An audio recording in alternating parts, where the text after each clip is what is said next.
Welcome to part 6 about hard drives, storage, data, backups, and devices. I think that's what we're calling it now. Today we're talking about external hard drives, HDDs. External hard drives is a hard disk drive, whereas a solid state is a SSD because it's not a hard disk. It is not a physical drive at all.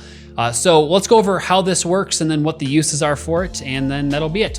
So how this works is it has a physical spinning disk on the inside with a needle that writes data onto the disk. So this is a drive that has a lot of physical moving parts and pieces, so it can be easily damaged, which is the downfall. So that's why mine has a rubber bumper on it, but oftentimes you won't see them with a rubber bumper.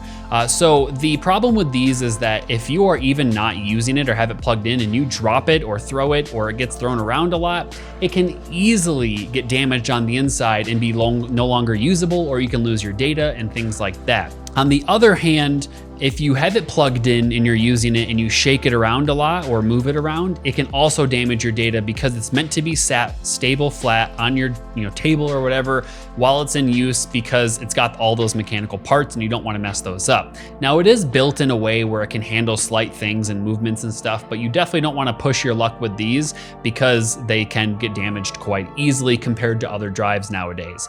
Now the benefit to these drives is that they can have way more storage space than something like your solid state external drive for a lot less cost. So these two, this is actually a little bit cheaper than this, and this is only 2 terabyte, and this is 4 terabytes. This is around $150, and this is around $200 for the newest versions for 2 terabytes, and this is 4 terabytes. So you get double the amount of storage for a slightly less cost, and you can even get higher storage devices of these for similar costs.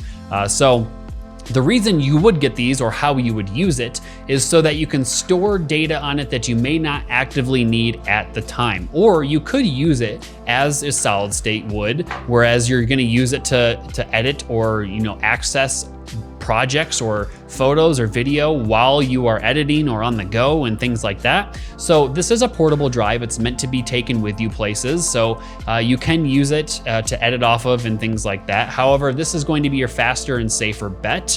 But if you only can afford something like this is not a bad option. It's what we used to use back in the day when we didn't have solid state drives. So they're still a thing, but they are a lot cheaper and you can get more storage. However, they are a lot bigger, they're chunkier, they're heavier, and they're more obnoxious to carry around, but they are very useful in a sense of being able to store a lot of stuff. Now, the way I would use it is I would use these if you needed to bring additional storage with you to store, let's say, more projects or back up your data and stuff like that while you're on the go.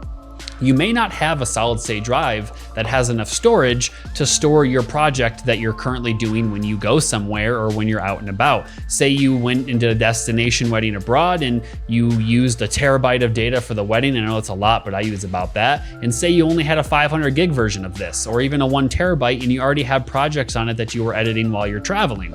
Well, that's where this comes in handy, because you can store projects you need to edit after or back up and stuff like that. So I would use this as mainly a backup device when you are traveling or not at home. I wouldn't use this at home as a backup device because it's meant to be portable. It's not meant to just store data on and throw it aside. I just don't see that as necessary, considering the cost for these is still higher than an external hard drive you can have at your desktop, which is the next video. If you want to check that out, it'll be on the channel after this one.